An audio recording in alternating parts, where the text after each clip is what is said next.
Na mtazamaji, ni wikendi ndefu zaidi, wikendi ya Pasaka, wikendi ya kusherehekea kufa na kufufuka kwa Mwokozi Yesu Kristo. Na ni wikendi pia ya kujinafasi, kujituliza na vile vile kumshukuru Mungu kwa ajili ya robo ya kwanza ya mwaka 2025 kuisha vizuri, na tukimwomba pia aende nasi katika salio la mwaka kama siku zilizosalia kumalizia mwaka huu. Sasa mimi nimekaa sehemu chifu, nimejituliza na nikaamua kuuliza akili mnemba ama ChatGPT AI, Artificial Intelligence, ni nini haswa historia ya Pasaka na ni kwa nini tusherehekee na kuadhimisha sikukuu ya Pasaka.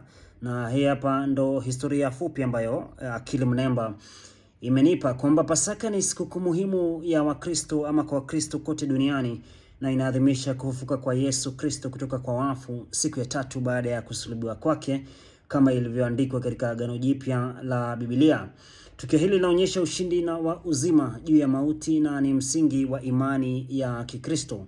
Kabla ya Pasaka, Wakristo huingia katika kipindi cha Kwaresma ambacho huanza kwa Jumatano ya Majivu na kudumu kwa siku 40, kipindi ambacho hutumika kwa kutafakari, kutubu na kujiandaa vile vile kiroho.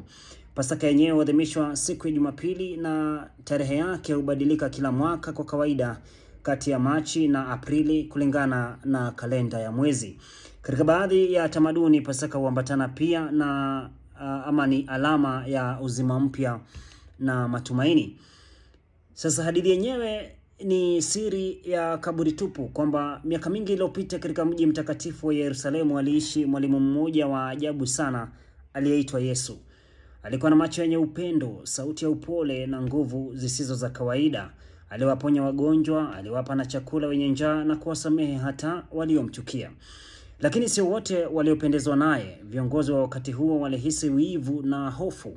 Walimkamata Yesu, wakamhukumu kwa udanganyifu na hatimaye wakamsulubisha msalabani.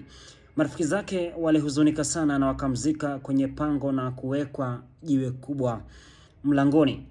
Siku ya kwanza ikapita kimya, siku ya pili ikapita huzuni, lakini asubuhi ya siku ya tatu kulipoanza kupambazuka, basi wanawake wachache walikwenda kaburini wakiwa wamebeba manukato ya kumpaka Yesu. Walipofika, walishangaa. Jiwe lilikuwa limevingirishwa pembeni na kaburi lilikuwa tupu.